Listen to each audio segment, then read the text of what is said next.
in Nigeria was heightened or highlighted by two separate high-profile incidents over the weekend in the village of Chako in Sokoto State. Terrorists conducted an overnight raid, kidnapping 13 women, including a bride and 10 bridesmaids, and an infant simultaneously in Kogi State. Gunmen attacked a newly established Cherubim and Seraphim church in Ejiba during an early Sunday service, abducting the pastor, his wife, and several other congregants, prompting worshippers to flee. Good day, ladies and gentlemen. You can't hide me. You know, church can't be on the edge by any. About Lando.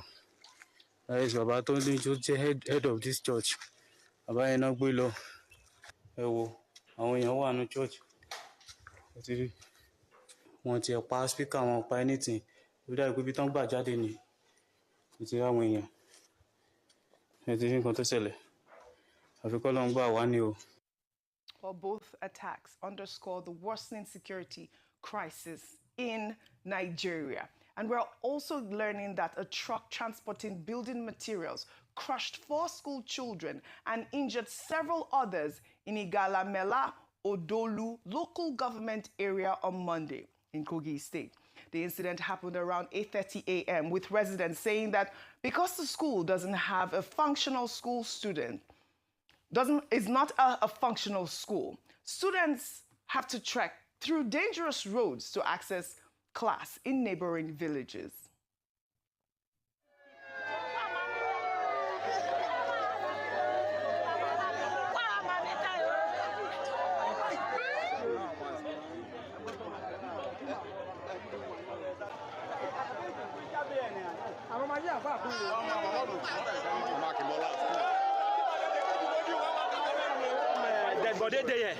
So we are calling on our Excellency Alhaji Usman Ododo to help us and build our own school, our own secondary school in Egboloye. We are tired of this thing.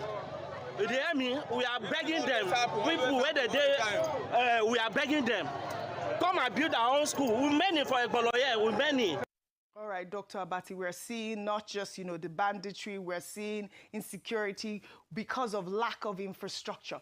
4 of our children dead because they trek home. May their souls rest in peace. All these stories, whether it's from Sokoto or from Kebbi or from Kogi State or from anywhere else, we seem to reinforce the established narrative that insecurity is a major threat to progress and development in Nigeria.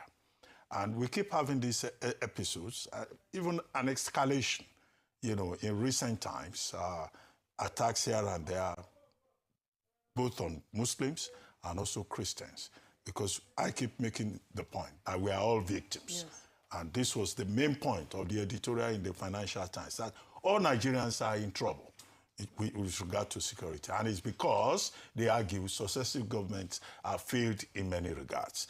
But to go quickly to the point you raised about what President Obasanjo said, the substance of it is one. President Obasanjo was speaking at the Carol Service Christmas Praise Festival in Jos.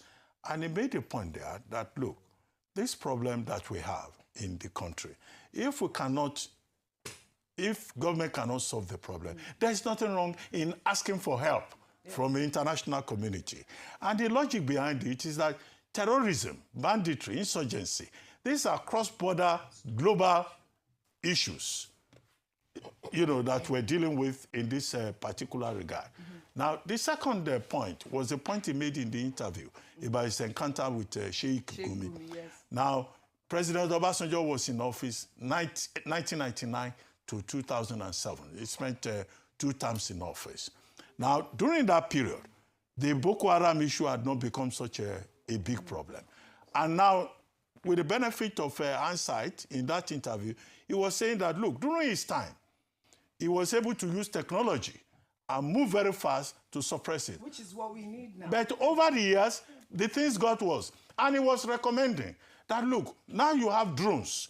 You can use technology. Yes. And you just have to find the political will, and you can do it. Right. And I don't think there's anything wrong with that recommendation. After all, we just had a professor of the Internet of Things, Professor Iwendi. And he was supporting what President Obasanjo has said. This idea that if anybody makes any suggestion, the best thing is to attack the person and abuse the person. And Sunday Dare, you know, who is himself a journalist, will say, it's an irony that his president. What's trending? Focusing on reactions trailing President Bola Tinubu's announcement of 32 ambassadorial nominees that sparked controversy over the weekend. The list comprises 15 nominees as career ambassadors and 17 nominees as non-career ambassadors. Well, among the controversial non-career ambassadors designates are Reno Omokri, a former spokesman for Atiku Abubakar, Femi Fani-Kayode, a former aviation minister, and Professor Mahmood Yakubu, former chairman of the Independent National Electoral Commission. The new nominees are expected to be posted to countries with which Nigeria maintains excellent strategic bilateral relations. Well, Reno Omokri has already accepted President Tinubu's nomination.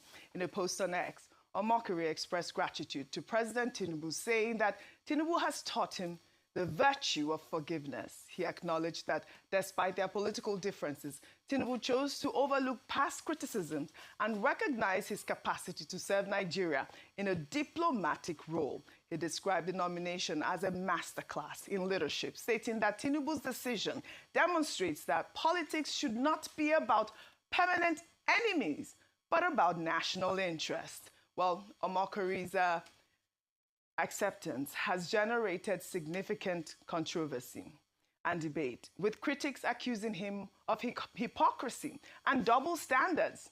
Ahead of the 2023 presidential election, Omokri was a vocal critic of Tinubu, referring to him with various derogatory terms, while in a 2023 interview, which has resurfaced online with Seun Akinbaloye, Omokri explicitly stated that he would never work with Tinubu because working with him goes against his principles. Let's take a look. To work with him, would you? It will never happen. Okay, which one? Which of the scenarios? Him approaching you or you accepting to work with him? Oh my gosh, I don't want to betray privilege. Somebody from Bola Tinubu's camp has already reached out to me, and I told the person that, look, it cannot happen. I can't do it. It's just against my principles. I'm not. Some people can do that.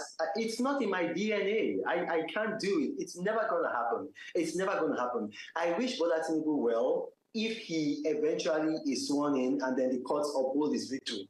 But I can never work with him. I can never work with him. Let me take some reactions. This person wrote on X. He can never work with Tinubu. Not maybe. Not let's see. He said never. Today, the same Reno is dancing like someone that just won a visa lottery because he has been nominated as an ambassador. This is why Nigerians don't take these loud online philosophers seriously. Their never has an expiry date. Their principles only work when there is no appointment or money on the table. The moment opportunity shows face, their conscience goes on sabbatical. Reno didn't just U-turn. He did a full spiritual somersault from it's not in my DNA to your excellency, sir. When do I resume? Now, these kind people, they preach integrity for social media. Shame on the pathological liar. Well, the People's Democratic Party has asked President Bola Tinubu to withdraw the list of 23 ambassadorial nominees, describing it as a diplomatic all-time low. In a statement, the PDP said the nomination list represents a mockery of Nigeria's foreign service and an embarrassment to the nation's diplomatic tradition. The opposition party argued that some of the nominees lack the requisite diplomatic experience and competence to represent Nigeria effectively on the global stage.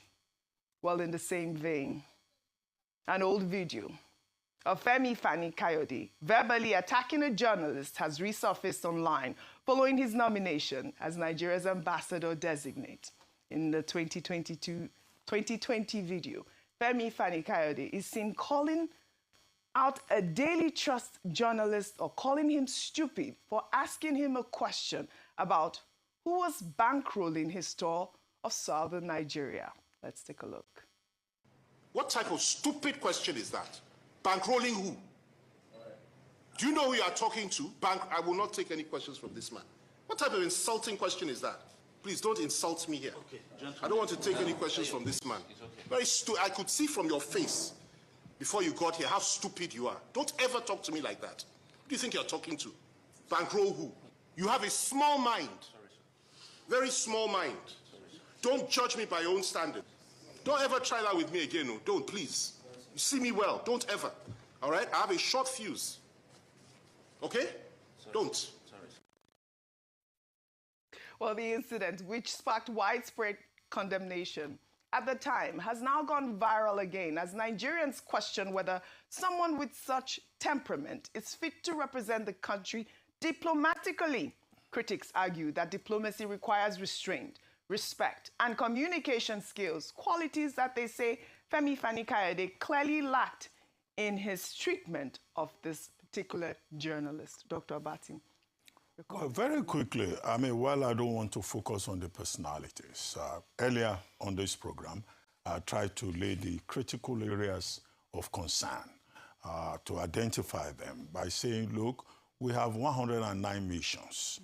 The president so far has appointed only 35. Now, for us to have a full picture, a comprehensive picture, and to be able to do a detailed assessment of the list, we'll need to see, you know, what the figure is finally. And whether or not this should not have been prefaced by a review of the missions. Because at a point in this same country, we could not pay diplomats. We could not provide accommodation. In fact, I recall one mission had electricity and water supply cut off because the Nigerian government could not meet its bills. So it's not as if it's some fancy thing to be an ambassador. The government must be able to provide the dignity that that office requires. We also raised the point about temperament, which you are talking about with Ambassador Joe Keshi when we interviewed him. And he was saying that temperament is important, but that what he sees on that list is a collection of the good, the bad, and the ugly. He was very willing to identify the good ones, but in terms of the ugly ones, he just made a general statement about former governors who should not, in fact, be seen in decent company after office, who will now go and become representatives. Now, I think it's also an important point because you may well post some people to some countries and they will go there and carry placards, depending on where the wind blows. Even they may carry placards against Nigeria. Or they will be having a diplomatic function. They can even go there and abuse key officials of the country, which will be a very serious diplomatic issue. Of course, the country, the receiving host country, would have under the Convention on Diplomatic Privileges and Immunities, can declare them persona non grata and expel them. The third point, of course, is that we are all concerned about this list because Nigeria is not very popular in some parts of the world. And we want people who can represent us very well. The ambassador is a representative of the sovereign, of the sovereign state. He's also a personal representative of the president. So the president of Nigeria will say it is his prerogative to choose whoever he wants. And he has those powers under Section 177 of the 1999 Constitution. But we as the people of Nigeria, I think we have every right to say whoever is going to represent us will not be people who will go and organize a riot or go there to carry placards or go there to abuse key officials in the host country and then bring embarrassment to Nigeria. It's still a long process, finally. They will see, they say they will go through a security screening. They will go through Senate screening. And then, of course, the Nigerian Ministry of Foreign Affairs will have to write a letter to the host country to get an agreement, which is an agreement by the host country. And the host country can say, we don't want this character. So even if the screening fails here, it may not fail in some other countries. If Anika, for example, cannot be sent to Israel or to United States. Rhetoric, so these are the issues. And up till the end of 2026, these ambassadors may not even be posted. It's a long process. All right, speaking about character, Dr. Abati said he did not want to focus on personalities, but that's really what's been making the news on social media. Before I come to you, Ayo, meanwhile, the African Democratic Congress has condemned the nomination of Professor Mahmoud Yakubu, former chairman of the Independent National Electoral Commission, as an ambassador designate. In a statement, the ADC described the nomination as inappropriate and insensitive, arguing that Yakubu presided over some of the most controversial elections in Nigeria's history. The party accused the former INEC chairman of overseeing flawed electoral processes that undermined democracy and eroded public trust in the electoral system, adding that rewarding Yakubu with an ambassadorial appointment sends the wrong signal and contradicts calls for accountability in public service. Well, the party has urged the Senate to reject Yakubu's nomination, stating that individuals who failed to deliver credible elections should not be rewarded with prestigious diplomatic positions. And I'll take a reaction, Ayo, before I come to you. Uncle Dips wrote on X, even though he is highly qualified and will likely do a great job, Professor Mahmoud Yakubu will be making a grievous mistake if he accepts this ambassadorial nomination after spending 10 years at the helm of INEC, supervising the election that brought the incumbent government to power. It will be highly irregular if he takes a job from the same government if he is bored.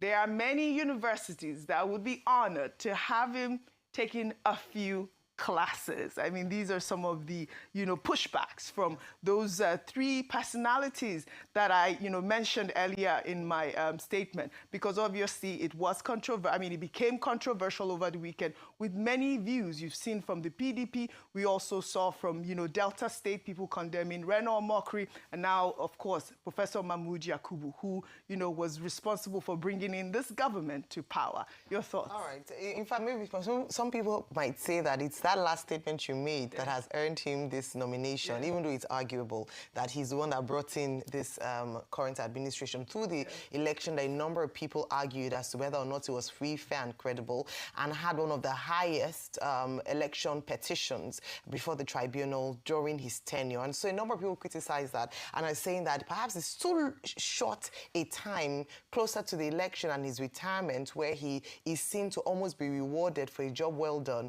as INEC chair, even though a number of people disagree with that. Oji, it's not just the three names that are contentious, because the names reflect the fact that people who handled their individual states incompetently, people who had cases with the EFCC for mismanagement of funds, people who do not have experience or expertise in these areas, people who have been known to go on social media to speak in ways that are not honorable by any way or form and are not befitting of the office of an ambassador, people who are known to have, have personal cases, you can say, oh, it's his personal life, but cases of domestic violence, allegations against them. These are the people that are being brought forward as ambassador nominees. And then you ask the question, with the population of 230 million Nigerians, these are the people, 32 of these are the people that the president saw fit to nominate as ambassadors, the chief diplomat in our foreign missions to represent